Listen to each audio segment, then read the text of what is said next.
Rémi Rioux, merci d'être avec nous. Vous êtes le directeur général de l'Agence française de développement, la fameuse AFD, qui n'est autre que l'outil de la politique gouvernementale en matière de développement, qui fête d'ailleurs ses 80 ans cette année. Alors cette pandémie de Covid-19, justement, qui va faire basculer, dit l'ONU, jusqu'à 150 millions de personnes dans l'extrême pauvreté, on ne parle même plus de la pauvreté.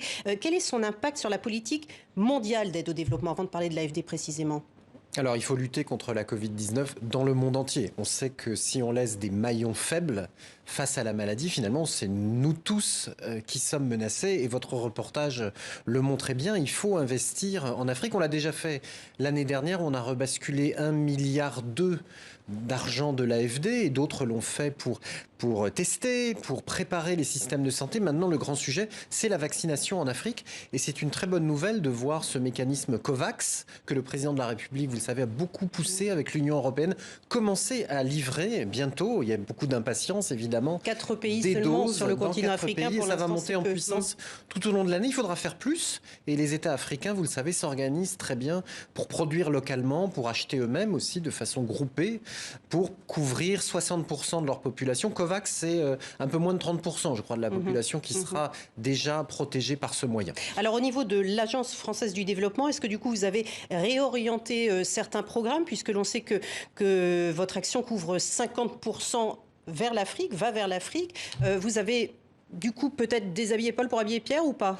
Alors on a cette évidemment agilité pour répondre à la crise, 50% effectivement en Afrique, partout en Afrique, hein.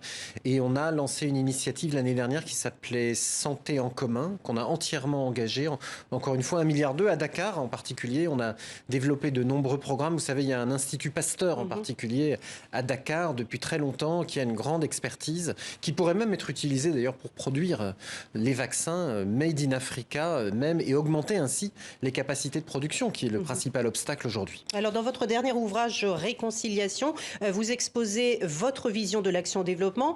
Vous dites qu'il n'y a plus de donateurs et de bénéficiaires, mais un dialogue d'intelligence collective, ça veut dire quoi ? Le monde, voyez bien, est dans une très forte tension entre, je dirais, des puissances funestes, des intérêts stratégiques. Vous parliez de la Birmanie, on voit les tensions entre les États-Unis et la Chine. Et puis de l'autre côté, quand même, des bonnes nouvelles. COVAX, c'en est une. Le retour des États-Unis dans l'accord de Paris, c'en est une autre. Il y a et cette conscience de la crise climatique, de la crise sanitaire, qui fait qu'on vit peut-être comme jamais dans ce qu'on appelle à l'AFD un monde en commun. Et donc on peut espérer que l'action internationale penche du bon côté, penche du côté de la coopération, de l'entraide des puissances fraternelles finalement. Et l'outil pour cela, c'est notre conviction à l'AFD, où nous sommes des acteurs. L'outil pour cela, c'est la politique de développement. Et il y a une loi au Parlement en ce moment, hein, le président de la République, le ministre Le Drian, mettent beaucoup de moyens. C'est le budget qui augmente le plus en France depuis 2017 pour qu'on ait cette capacité. On parle beaucoup de des 3D, la défense, la diplomatie et le développement. Il n'y a pas moyen de mettre le développement en premier de façon à ce que les 2 prochains des suivent? Le développement, c'est 3 choses. C'est changer la réalité des gens au Sénégal, dans le Sahel. C'est penser long terme. Et c'est tellement important aujourd'hui où on est enfermé dans l'immédiat finalement et dans la crise. Il faut se reprojeter à long terme. Et puis c'est une autre chose très précieuse, c'est on est du côté de l'autre.